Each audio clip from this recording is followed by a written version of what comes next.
Bayan, ilaban pa natin. Now let's get back. Drop it.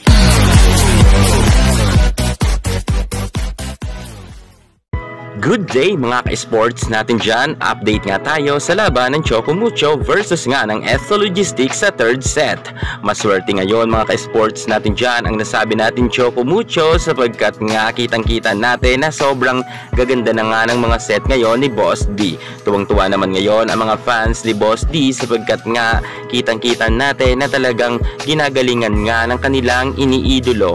Walang iba yan kundi si Dina Wong. At ngayon naman mga ka-sports natin dyan ay talagang sa third set ay lumaban naman ang F2 Logistics, pero syempre kinulang talaga sila at tinalo nga sila ng nasabi nating Choco Mucho. Sobrang ganda talaga kasi ng mga spike ren ni Isa Molde, Madi Madayag, Caitlin Biray at Cherry Nunag, at syempre ang superstar nga nila at best scorer na si Rondina. Talaga ngayon mga ka-sports, sinuswerte pa talaga sila, pati sa mga pa-challenge ay successful nga.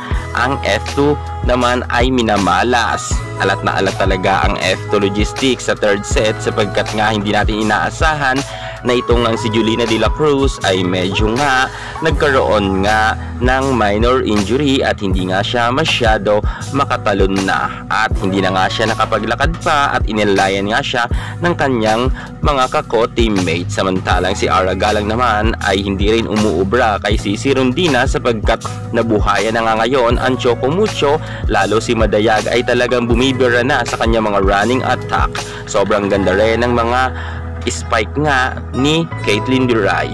Talagang namumroblema dito mga ka-sports natin dyan ang F2 Logistics, kung kaya nga napa-time out nga itong si Regine Diego. Pero wala na nga nagawa itong si Regine Diego, kahit nga i-push niya pa ang kanyang mga players ay talagang hindi uubra nga sa Choco Mucho. Pero sabi nga ni Mars Alba, sayang daw sapagkat malayo pa daw yan, kaya pa daw nila yan ilaban.